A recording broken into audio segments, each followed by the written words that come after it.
for you connecting the dots. All right. So thank you all for these exciting presentations. I have to say I'm really excited to be here. I really am. But I also have to say, when CNE invited me, they didn't tell me that Anderson Cooper was going to moderate the panel before me. So way to sort of lower the bar and, blood pressure for me. I also haven't prepared any T.S. Eliot quotes for this presentation. So you guys are really stuck with a sort of low-rent moderator here this afternoon. So we'll try to make the best of it. I want to start by having a quick sort of discussion about PS 1121. You just talked about your vision for the future of Puerto Rico, and in some ways it overlaps quite a bit with what's outlined in the law. There's a lot of renewable energy relatively quickly, maybe not quickly enough. There are provisions for net metering. I mean, there's all sorts of good stuff in that legislation. But I wonder if you could comment a little bit about what's missing from that vision that's outlined in that law. And maybe, Ingrid, you could start. Is this the paradigm shift that we are waiting for? Sure. And you're absolutely right. For example, the RPS goals that we have outlined in Queremos Sol pretty much align with the RPS goals that are defined in PS 1120. The problem is how you get there and what is defined in the law to allow for that transformation and transition to occur. And unfortunately, that's where the law falls short.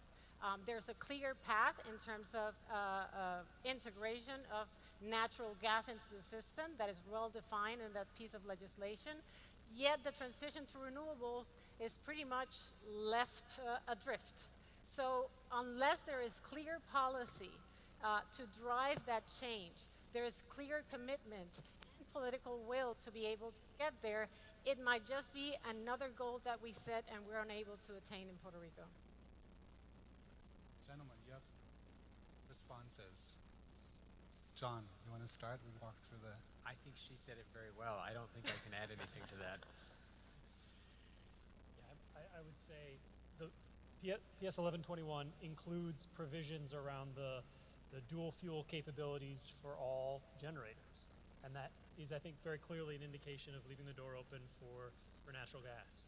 It has a number of quite aggressive renewable integration timeframes, the RPS targets.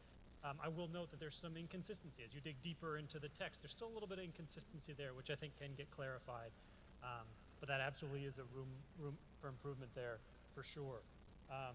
It has many positives. I think the real success or failure of policy always comes down to implementation and the regulator's role. And are they going to be properly empowered to take this forward? Are they going to get the clear signals, even as this natural gas question clearly is at the top of many agendas? Are they going to get clear signals of new investments? Should they be in this direction or that direction? I think look, vision is great. And I think this presents a great vision and a great strategy for the island to move into the future. And I think it's fantastic. The problem is that 10% of the work is strategy building, 90% of the work is implementation of the strategy. In any case, in the business world, as well as in the engineering world, in this case, in the public world. So I think it lays a great groundwork, but I think the details and the nuances of that law are going to be discovered as it's implemented. Is there anything in the current situation that you see is different from, say, 10 years ago? Puerto Rico's had a renewable portfolio standard for 20 years at this point, and I don't think there's been any progress towards meeting that RPS in the past. So is there anything that we can sort of take from the current situation that would make I would this like to be more optimistic? And kind of mixing the two questions. I believe the real challenge here is implementation. And there is a debate basically in policy that you cannot have a law for behavior. That's right. So I believe that with lights and shadows, 1121 is a good project, but now going to your second question, the real challenge is how to make that happen.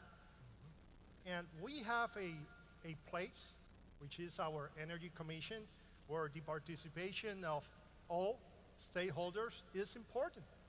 Because if there are proceedings that people do not attend, those are proceedings that are hollow. Proceeding needs the participation of all sectors of Puerto Rico. And in that way, we can assure that there is a good follow-up to the implementation of a fairly good policy. A big difference from 10 years ago also is just the big drop in the cost of renewable energy. I mean, 10 years ago, renewable energy was more expensive than fossil fuels. Today, it's a lot less expensive, and that changes the economics fundamentally. And I think 10 years ago, we didn't have Maria. Right. Now we do. And I think there's always an opportunity after a disaster. People have changed. People changed after Georges. People changed after Hugo in 89 when I was here. So there's already, the people of Puerto Rico have to be the most resilient group of people in the world that I've seen. And after Maria, everybody's hungry for that change. And the opportunity to make that happen, to have the public support these changes that may cause some changes in their culture and behavior is ripe. I would also add that in something different from 10 years ago is obviously related to Maria, and it's the amount of federal funding that is expected to come to the island. That's right. So I mean, how that funding is used is going to be key in terms of whether we crowd out the possibility of renewable energy by putting all the resources on natural gas development, or whether we actually leverage the resources that are going to come in to be able to deploy aggressively renewables for every household on the island. And that is something that is in dire contrast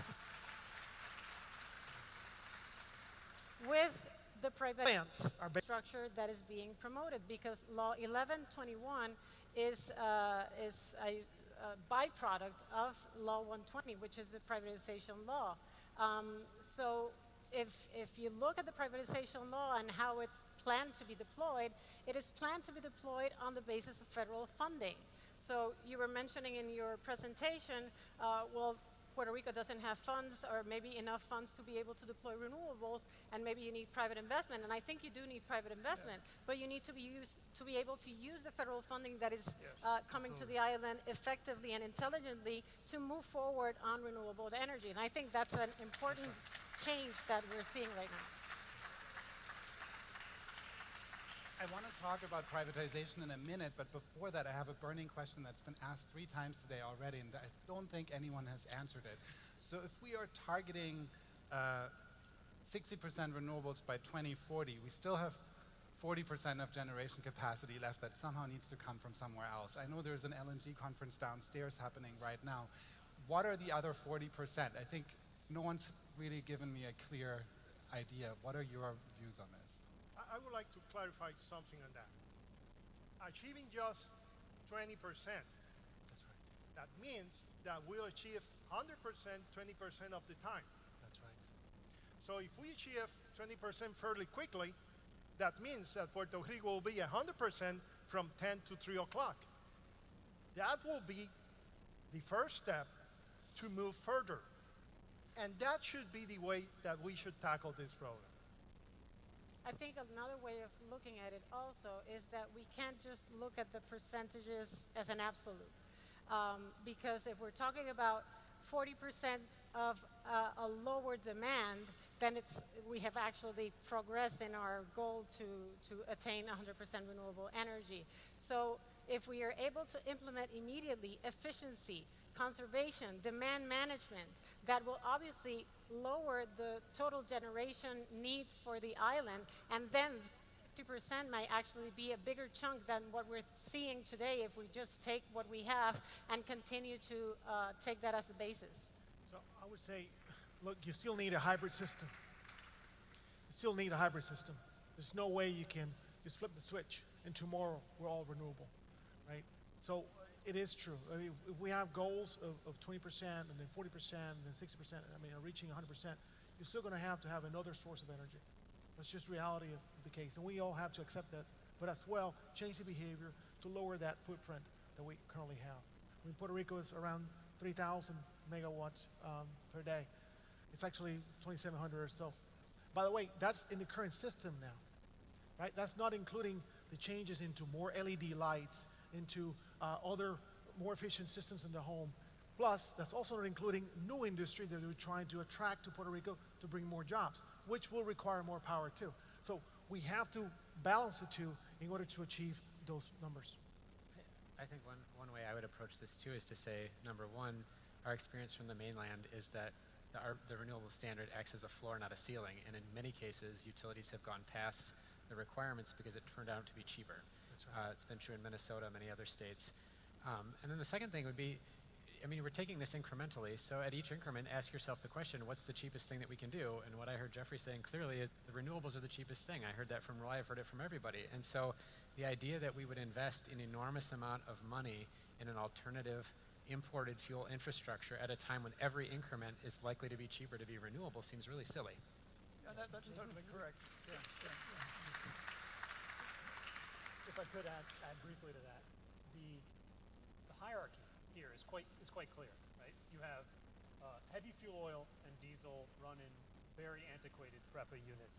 You have gas imported in existing infrastructure in the south through a third-party contract, and you have coal, which is quite cheap, but in no way flexible, and also, you have the same problem of the south and the transmission issues. So, simply put, there does seem to be a pretty good pathway. Displace the oldest and most expensive, the heavy fuel oil units. Have a pathway to get rid of coal at the end of its contract expiration around 2027. Gas would be the resource that remains, but as we've all pointed out, efficiency, other types of demand response and demand flexibility start to really change this picture. And as we see the power of batteries really start to be proven out in places like Puerto Rico, these targets are ones that Hawaii shows us the example of how to exceed, particularly once you start to open up the market forces and say, we need better power here in Puerto Rico. What are all the solutions the market can give us? In the monopoly world that PREPA has operated, there's been a resistance to that. But that, to me, is one of the appealing things of the major changes happening in Puerto Rico, is the ability to say, we need change, and we want to get the best and the brightest solutions for it. I want to shift a little bit to privatization, but I think it's a very related topic. So Puerto Rico has a lot more generation capacity currently than is needed. We learned about proposals to expand that generation capacity by investing in LNG. And at the same time, we're privatizing while also saying that we're going to shut down all of the fossil fuel generation by 2050. So to me, this sounds like you're sort of trying to sell your car while you're also telling the buyer that you're going to ban that type of car in a couple of years. And so I'm wondering sort of what the dynamics are here, and if you could speak a little bit to whether privatization is sort of an opportunity for the island, or whether this current path is really just locking in a whole new set of vested interests that are going to be with us for a long time. In order to get federal funds, transmission and distribution needs to remain public. I show the cost for rebuilding transmission and distribution is nearly $11.8 billion. If there is private investment to do that, the cost related, it will be an increase of about 5 to 6 cents, more or less, just in that section. So the wires need to remain public so we can have federal funds and we can have a modern system toward the future. Now, generation will be decreasing, centralized generation will be decreasing through time. So the investment in generation need to be very tactic so we don't overbuild and happen like in some other countries where you have an infrastructure that you don't use and you have to pay for it, especially when you do PPOAs. So there's need to be a balance in those terms. Okay, I'll explode if I don't. Yeah, exactly. The thing is that I would tend to unfortunately think that it is a structure set to lock in bad investment. And the reason to present it that way is because there has been no study that has been made public to sustain that privatization will bring any type of benefit to the island, to the point that Law 120 eliminates desirability and convenience studies from the privatization process. That is the first step that would enable the public to evaluate, and even government in its decision-making process, to be able to determine whether privatization is a good return on investment for the island. And yet, that study was eliminated from the privatization process. You add to that the lack of transparency that we are already seeing through the conversion in San Juan units 5 and 6, and it obviously leads to the conclusion that this is just bad transactions that are trying to be presented as privatization to solve our needs and problems, yet there's no transformation in that privatization process. We would just be handing to a private sector a failed model because there's no transformation in terms of contracting processes, how we're going to eliminate effectively political intervention or corruption. That's a tough one. I have no skin in the game, to be honest. I could care less if it's privatized or public. But as a citizen, what I want is to flip the switch and the light to turn on. And living here, if you have lived here for 50 years, 60 years, you've seen a system that has not worked. So it is natural to want change. And a corporate public, this corporation who has been public all this time is politically driven. It's politically appointed. It's controlled. The nepotism of politics goes down to the section chief within the organization. I'm sorry, but that model doesn't work. And we've shown it doesn't work. The finances show it doesn't work. Right? So it had $9 billion debt. What does that tell you? On a monopoly. Okay? That doesn't happen anywhere. Right? So, and on top of that, by the way, they're paying 24 cents whatever per kilowatts. So, I mean, definitely there's that push for that change. And it's natural. Again, I don't have a skin in the game. I just pointed facts from a user at one point that said, this cannot be true. And then when I saw the structure and how it worked from an engineering standpoint, I said, wow, this is big problems. They even told me themselves that the government were actually taking money from their kitty to other public entities, not for power and not for just the O&M of the system itself. But if Jeffrey tells us that it's going to be cheaper to use solar and batteries, and already is, and you mentioned that as well, isn't this a possibility to open up and create more competition in the space? Yeah, I mean, I think it would be a serious mistake to make a major investment in a gas power plant, for example. I mean, an interesting example, last year, well, a major Texas utility announced that they would never again build a fossil fuel plant, that all their plants in the future would be solar. And that's Texas, you know, the home of the fossil fuel industry, and the area where it's the Permian Basin, where gas is cheaper in Texas than it is anywhere else in the world. But they still said it's cheaper to build solar power plants than it is to build gas power plants. And they don't anticipate using gas ever again. You know, down here, you're paying 5 times as much for gas as the Texans are, literally. And solar is probably more productive here than it is in Texas. So it just doesn't, I mean, building a major gas power plant, you're locking in the use of gas for the next 35 years. And that doesn't make sense in the present context.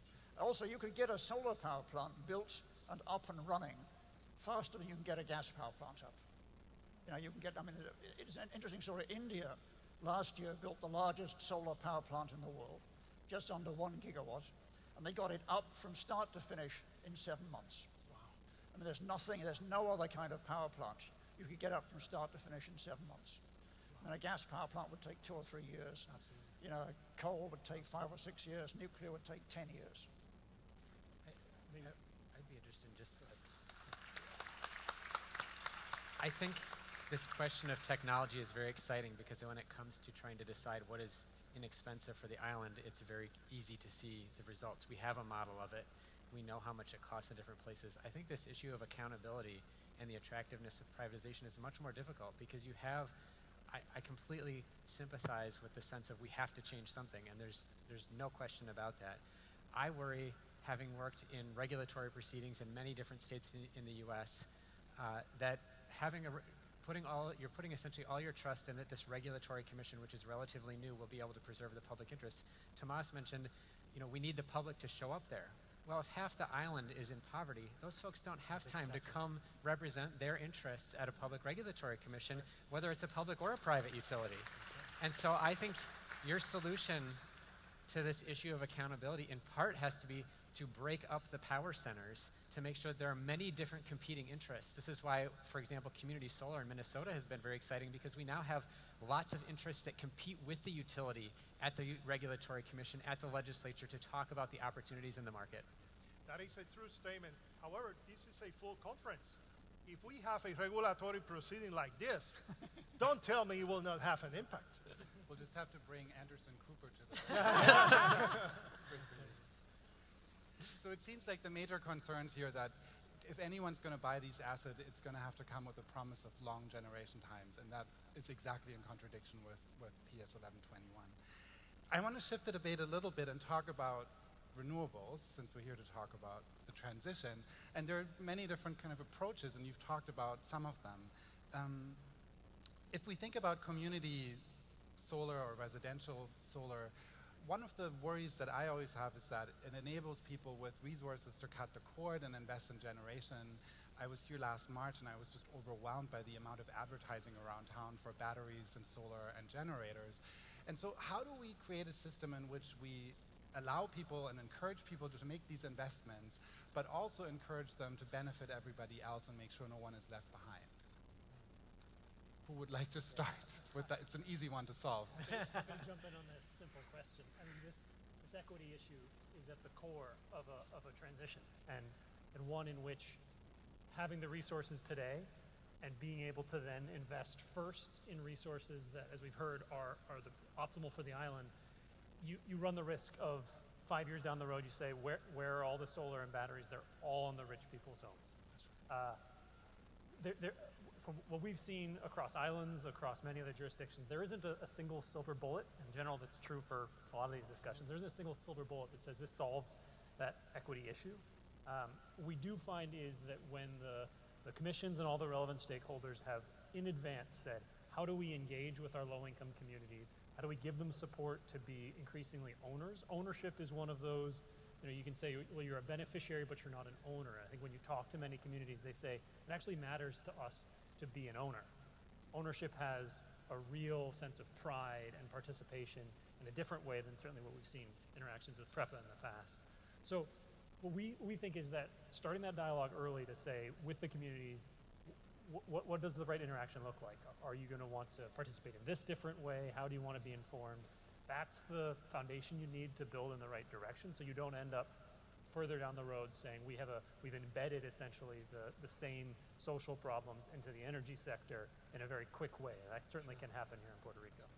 There's an interesting model that's been used in parts of the US mainland called property assessed clean energy, where people can't afford to buy solar panels themselves. The local community essentially floats bond issues, municipal bonds, and uses those bonds to fund the installation of solar panels on people's roofs, and they pay that off slowly over time, maybe through an increase in their taxes or something of that sort. And that's been used in about half a dozen communities in the US. So that's one way of doing that. You're kind of using municipal borrowing power as a way of financing, and then people pay that off over a long period of time. I think there's a combination of these, right? Because Puerto Rico has, for example, the 25 megawatt farm in Fonroche, which actually was heavily damaged by the storm. There's also the ability of having homes, individual power panel panels is great, except that won't work everywhere. You have a lot of tin roofs won't be able to sustain that, or even have the space to be able to generate enough power for their home. So a community comes together, putting one that distributes that power into those homes, I think it's a great idea. But there's got to be that initial investment, and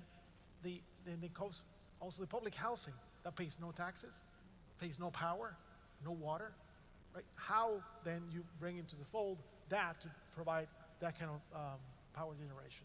That's another issue. John, are there co-ops that you discussed as a solution to this? There are actually a number of co-ops in some predominantly poor areas of Appalachia that are using what's called pay-as-you-save, which allows you to do similar to the property-assessed clean energy financing to secure your financing for solar and energy efficiency on your utility bill.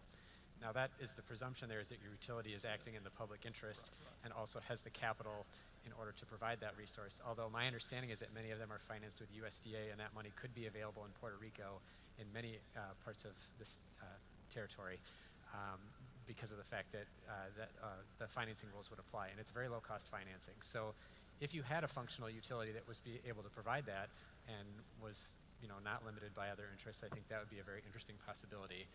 And I think David Bissell gave an amazing presentation this morning on what's possible with the cooperative structure, and I think that could be writ large an interesting opportunity as a way to address this issue of accountability, because you might have access to financing, which just seems to be one of the key issues to unlock a solution. I like this applause. We're getting a lot of. I would also add, and I would emphasize the importance of co-ops. In Puerto Rico, we have a long history of financing co-ops. We have co-ops in every municipality. So the issue is how to be able to structure products that are specifically geared for the deployment of renewables. And I think that's where public policy becomes so important, and where government could come in, particularly with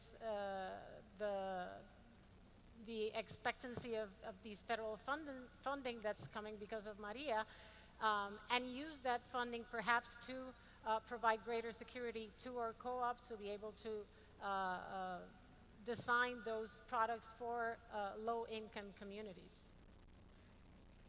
One way one more point. also is education.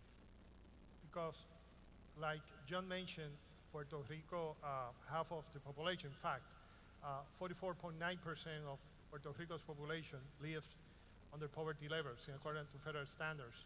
After Maria, that was expected to be increased by 9%. However, in Puerto Rico, everybody has a car, mostly financed. So the need for transportation is already embedded in Puerto Ricans. So education need to be done in terms of Puerto Ricans understand the importance of resiliency and the importance of own resiliency, but also a good interest rate. For example, the Core 3 states that Puerto Rico requires about 26 billion for the rebuilding of the system. The NIPA reports 17 billions. If part of that money, that many will come through federal programs, is allocated for either grants or backing for good financing and a good educational programs, I'm sure that behavior can be changed and we can have a new future in terms of resilience in Puerto Rico. We're probably just a couple of minutes away from them turning the lights on, but we have talked a lot about solar today, and I think that's in part because it's such a concrete way to imagine a different energy source, but there are many other renewable sources that might be useful for the island. One that I would just briefly like to touch on is efficiency, and I wonder if there's a debate on the island about how we can incentivize a utility to encourage people to buy less power. It's a problem everyone has grappled with around the US, and I wonder if there's some debates here and whether maybe 1121 has some solutions towards that, or whether that's another thing that's missing. Yeah, happy to say a few words to start. I think this is exactly the right question. Is it, there's a potential risk here of we might have an intermediate time where new resources lead to a pretty diverse system. But then in the 2040 timeframe, you might say, well, now we're pretty locked in on solar and wind, and actually the month where the clouds have rolled in or the wind is down, that actually leads to some major problems. Efficiency is one of the first resources to mitigate any of those problems. The piece I'd really want to emphasize within that efficiency is, PREPA has no direct incentive to do that today. 1121, and as we heard some this morning, is really quite focused on performance-based regulation, which is just a sort of fancy regulatory way of saying you give new incentives to the utility to provide service, almost all of which have really focused on the customer experience. And the utilities in the past have really focused on make big long-term investments. We presume the system will be growing or the same amount of sales, and so we'll pay those off. That's how we report back to our regulators that we did our job well. And increasingly the metric for that should be what are customers getting what they want from the system. And though it is perhaps not asked as much as we would like, I think a lot of customers are increasingly saying, how can I make my home more efficient? I don't want to have the big air conditioning unit. I don't want to have the major demands on, are my pool pumps or my other things. Are these a major drag that, especially if, in a year's time, if oil prices spike, Puerto Rico feels the impact quickly. That's something that the homeowner, the small business here feels right away in the pocketbook. So for me, performance-based regulation is one of those really exciting tools that the regulator would then be empowered to say, how do we think about if the utility is doing a good job, efficiency and the customer experience being at the top of that list typically? I'm getting strong signals that we got to wrap up. So I could keep going forever, and I hope we will over a drink later. If there's something that I can take away from this conversation, it seems that the system's going to change quite a bit going forward, and one of the things we need to preserve is flexibility to adjust. And so it seems like if there's many different visions for the future, the one thing to agree on is not to lock in a particular one just yet. I'm impressed with your presentations and also with the conversation in general. I was here 2 years ago. There was no discussion at all. After the hurricane, the discussion was how to get back to a system that everyone agreed wasn't working before the hurricane. And so I think this is wonderful that we're at least debating different visions and that you came to participate in that conversation. Thank you.